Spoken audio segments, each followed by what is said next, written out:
Bland anime protagonists. You know, it always comes around. It doesn't matter if you're talking about Tanjiro, Yugi, Gojo, or Giorno, there will always be that ear whisperer feeling the juvenile need to dig their fingernails into their thighs and project mid about something without any elaboration, and probably without ever even experiencing the thing that you're talking about. The ironic memification of ignorance as a Chad perspective has, as memes always do over time, bled into the mainstream by people who then use the ironic memes unironically, by and by becoming the thing the meme was originally meant to parody in the first place.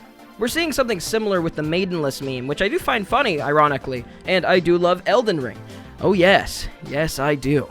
But maybe I've just spent too much time in internet communities to see the brain rot ever advancing toward me. In other words, I feel the need to get this off my chest and air my grievances, see what other people think. Because it hurts to have media slandered maliciously with seemingly no gain in mind. But then again, that is just kind of another Tuesday for the internet. Still, I have a question to deposit then. These characters, as unbelievably different as they are from each other, just the few that I threw out a moment ago, why are they bland? Or, in some other way, indicative of an unironic assignment of ridicule? Gojo from Dress Up Darling is the most recent and most relevant current victim of this misalignment, I think, so I really want to go into him first, to explore this idea. And yeah, he is pretty generic looking, I suppose. He doesn't quite hit the actual bland anime character boards that you end up seeing. He definitely does have some of his own visual identity, being tall and lanky, sort of having a unique expression about him, but otherwise, he's not particularly fit or out of shape, not particularly well dressed. He has pretty plain, boring hair. Putting him next to the much obviously higher effort design of Marin certainly draws a hard not to notice contrast. But this idea of him being a self-insert for otakus or in some way bland is pretty indicative to the sorts of people making these claims, I think, as Gojo actually plays a very unique role for people who watch it in the otaku narrative of the show.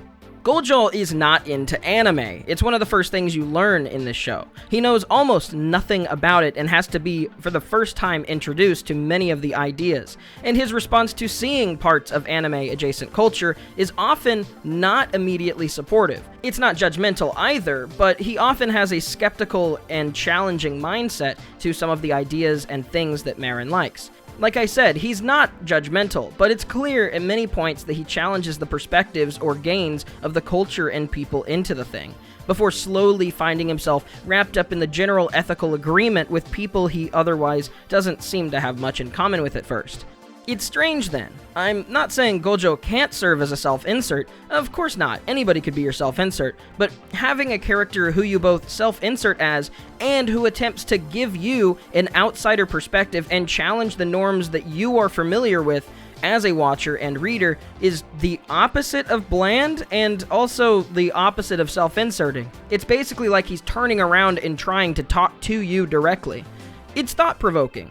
Not to retread too much, but I mentioned in my seasonal video a bit back now that I found the most interesting part about Dress Up Darling to be the way that it characterizes the modern and past niche parts of Japanese culture, and how, while they may at first seem to have generational and cultural gaps that would separate them, they are still fundamentally just aspects of their time's attempts to understand and celebrate their long-studied culture. This is kind of a mouthful, but I also talked about this. Gojo's malalignment being linked to Hina dolls, the way that he is perceived by society, and Marin's malalignment with the somewhat sexist Japanese perception of idol culture and chasteness. It causes Marin and Gojo to essentially defy their gender expectations and find a similarity in struggle and personality that ends up bringing Marin and him closer together in a much more substantial way than just similar interests or anything else that you'd originally think. There's a very nuanced and real reason for the developing attraction between the two characters over the course of the show, and it's not just linked to convoluted anime reasoning or because one of the characters is hot. So what about looking at this just as the obvious, as a self-insert fan service romp? I think it's important that we can't ascribe the way that some people's vehicle of personally enjoying a show coalesces or contradicts the ascribing content of the show itself. We can't ascribe the perspective of a particular way of viewing it with what is actually present in the contents of the narrative.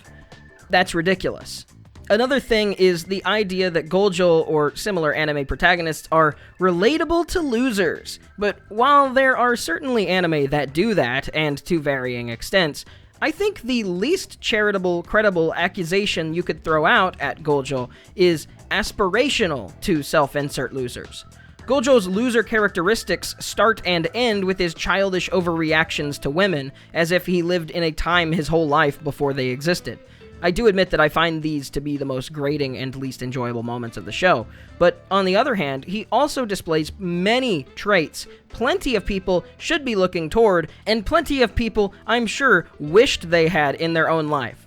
A passion, a craft, a skill, personal hobbies and interests that are both spiritually fulfilling and economically viable. He's of fairly stable mental health. He's a professional, someone that, despite his sometimes grating oversensitivity, is one to overhaul and put it behind him to get the job done.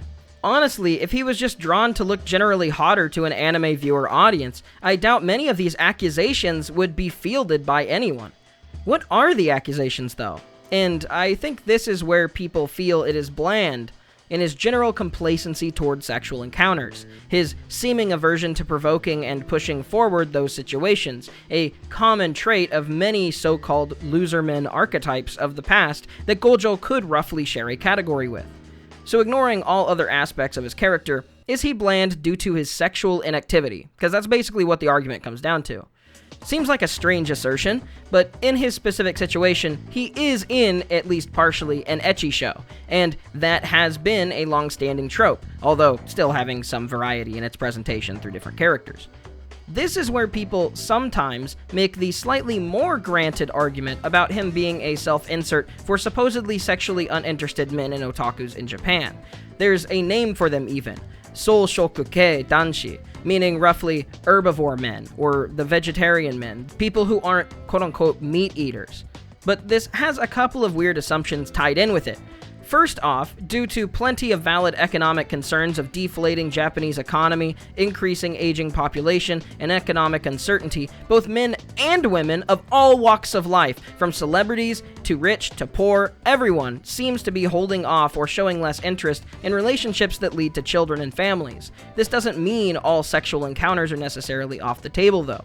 Secondly, there's a weird gendered assumption that being part of a man, or not being a loser, is directly tied to sexual aggressiveness.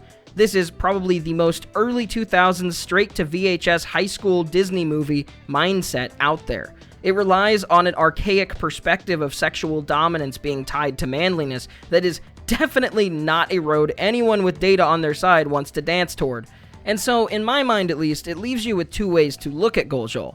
Either Gojo is a stupid wimp who needs to nut up and just jump on the girl already, or Gojo is a shy professional who asserts and prioritizes things of personal importance and respect for others more than his carnal desires. I'm sure I'm not the only one who finds the first response pretty laughable, and I am the one who typed the ways of presenting them, so perhaps it's a little biased. But hey, if you are self-inserting as Gojo, and just there for the horny, sure, I can see why someone would be frustrated with his character writing. However, those specific frustrations doesn't make him bland, or less of a man due to his lack of sexual focus and aggression. We aren't in the 5th grade, everybody. Unless you are. If you're in the 5th grade, how the heck did you find this video? Why are you watching this? Go watch something else, please. Let's top off some other traits of Gojo that are handled as extensions to the previous traits that we covered. He's emotionally intelligent, compassionate, and willing to help other people fulfill roles that they feel more comfortable being. Bland, it's weird. I just don't see it at all. I suppose the most common use of the word bland is to be mild, and so I guess since Gojo isn't a lecher or overly angry or generally does have a more respectful, mild-mannered personality, then in that way he could be bland. But this is obviously using pedantry to dodge the actual criticism being levied here, that he and his ilk are generic, shallow, or otherwise lacking in defining interesting or unique traits. But clearly this doesn't apply to Gojo, as I've ascribed. Even the mild-mannered elements of Gojo are, in my opinion, extensions of the old-fashioned Japanese stereotype of not sticking out in the crowd, going along with the wave, and not causing difficulty for others. Something that adds to the opposing cultural depictions of the modern Japan and the old-fashioned Japan, and how they are more similar than they may seem on the surface. What's this takeaway then? Well, if I'm allowed to get on my soapbox for a minute, or like a minute longer, I think, if anything I'd like to see with the world, It's to have a less dismissive attitude toward art that you don't initially understand or vibe with. It's fine to find things generic or bland, or to not like something. It's fine to not like something. But it's wholly unproductive and only hurts yourself when you buy into your own trained prejudices, further ingraining ideas built on false narratives for no real benefit to yourself or anyone else. I've been trying to write this video for more than a month now, and I keep giving up or starting over. Believe it or not, this began as an essay about Demon Slayer and Tanjiro in its first incarnation, and then I had a Dress Up Darling video and a Demon Slayer video, two separate ideas with, this general sentiment in both of them. And then they merged into this one as I saw more Twitter arguments and people ascribing ridiculous things to Dress Up Darling and its protagonist. So, be on the right side of history, and follow me on Twitter. That's the real call to action. Follow me on Twitter. I retweet good stuff. One last important thing, though. I'm not ending yet. If you want more context on the aspects of generational culture and underlying cultural similarity in niche hobbies, I cover that as well as the way that it affects gender norms more in my seasonal video from a few weeks ago talking about Dress Up Darling. But also more recently than that, focusing more on the societal and gender angle as well as performativity, fellow YouTuber Pause and Select released a really solid video in both presentation and argumentation, more solid than this one probably, talking about performativity on their own channel. So I'll leave a link to that here as well. If you thought anything of this video, thought it was interesting, whatever, totally watch that video. It's super great. Once again, I'll mention if you're wanting more content from me, I have detailed scripted, edited analysis on Persona 4 going up every Saturday on my other channel, and the videos are absolute bangers. Genuinely, I am having a ton of fun making them and researching them. It's great.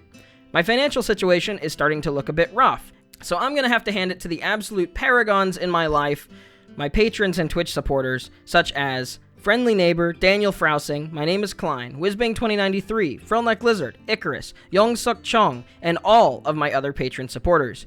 We have monthly patron calls on my Discord, and patrons also get access to alternative uncensored videos, some behind-the-scenes scripts, and edits on my Google Drive. And if you made it to the end, congratulations. Congratulations. Tell me what you think of bland anime protagonists, how you define them. If you think Gojo is still one, or if I convinced you otherwise, just tell me why. And I hope to see you again here on this channel again soon.